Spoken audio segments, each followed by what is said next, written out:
The Everywhere International SMEs or EIS Project, funded by Interreg Europe, has been of great help to my region, Hampshire, and all of the participating partner regions in identifying and pooling the range of international support for business. For us, the work of EIS has helped inform the export aspects of our new local industrial strategy and the creation of a new next step follow-up internationalisation project in our local enterprise partnership area. EIS has provided peer-to-peer consultancy as regions have worked together to share and pool their expertise in the development of a new guide for exporting, the Global EIS tool. This tool can be seen as a foundation stone for business support organisations, be they public or private, in their quest to help more SMEs to internationalise, something that in the post-COVID-19 world will be all the more important as regions and countries emerge from the health crisis. And finally, I would like to thank all of the staff directly involved in the delivery of this project for their professionalism and dedication. EIS has been precisely so rewarding because of the range of excellent contacts and networks that have been built up amongst the project partners and the local stakeholders. Staff exchange is the very powerful activities in EIS Project Interreg Europe, which brought partners together to go in deep, to exchange the knowledge, exchanging know-how, methodology and process, how they are supporting and helping SME to go international. So we are really now getting to know what the challenges of other partners is, and that is powerful for us to design our methodology and to understand how to be most effective in that support for the SMEs. To influence the policy instruments at local level, especially the instruments financed by European Regional Development Fund, is one of the objectives of the EIS project. And it's important to have an influence starting from the best practices we can see around the European Union at local level concerning the internationalization of small and medium enterprises.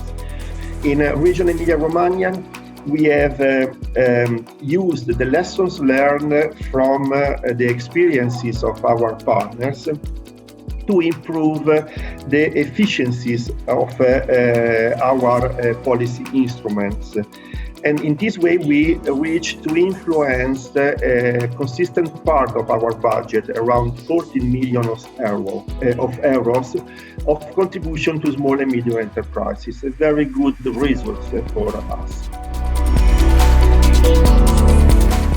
Through our discussions in our inter-regional learning workshops in the EIS project, we have developed a tool that gives an overview of the internationalization process of an SME. We have named it the Global EIS tool. The tool has been applied in several actions in this project. It offers two distinct use cases. Firstly, the overview of different services that are available for businesses regarding internationalization can help identify holes or weak spots in the whole internationalization system setup. Secondly, the Global EIS tool can serve as a framework for discussion or evaluation when directly advising the single SME that is preparing to go international. Through the process, the tool has proved applicable across different national, regional and local setups, as well as across different types of business support organization. EIS Global Tool is a great tool, but it is sometimes too difficult for SMEs to be used by itself.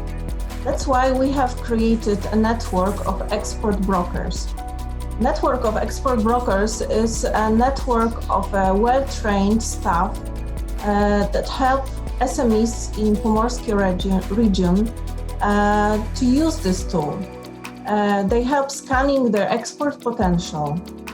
We have agreed among export organizations in our region on a standardized service, and we have also agreed on a minimum criteria for any new expert who wants to join this network in the future. The key benefits that Donegal Local Enterprise Office and Donegal County Council got from the EIS programme was we got a very valuable, or an invaluable tool that we subsequently then used both to access funding for a cross-border programme with our colleagues in Derry and Strabane District Council, to deliver now 2 programs, internationalization programs for 18 companies in both cohorts. And those companies would, through that program, have received capability development, market research around potential markets, and particularly in Europe, but also in North America, and would also have attended a number of international trade missions as a result. So the program has really given us very concrete results and outputs for both the county and for our companies. After 2 years working together, visiting each other, discovering good practice and exchanging with their local stakeholders, the time came for each region to finalize and implement its action plans. The action plan provides an insight to the outcomes of the learning process and paves the way to the phase 2, transforming learning into actions. All the activities in the action plans were linked to the project and derived from the interregional learning process. For example, some activities were inspired in good practices and learnings from one of the partners' regions. The action plan provides the information about the background and the link to the project, the activities to implement, the stakeholders involved, the time frame, the costs and the funding sources. Research has shown us that those businesses who get involved in export are more successful and more resilient than their stay-at-home cousins, i.e. those that don't. So now we all operate in a global marketplace. It's really important that businesses don't limit themselves to their domestic markets and internationalise their businesses, helping them to stay competitive and more resilient to unexpected events, just like COVID-19. So, as lockdown lifts, businesses are thinking about their next moves. And as confidence grows again, demand across the world is picking up and SMEs need to be ready to take advantage of it. Certainly the opportunities that come from that. The EIS project has provided a one-off opportunity for partner countries involved to take a really close, good look at what they do and rewrite how they encourage and support businesses. This in turn has helped us to work closely with our stakeholders to develop a really good framework and support that will enable SMEs to do just that. So it's never been easier now for SMEs to internationalise their business.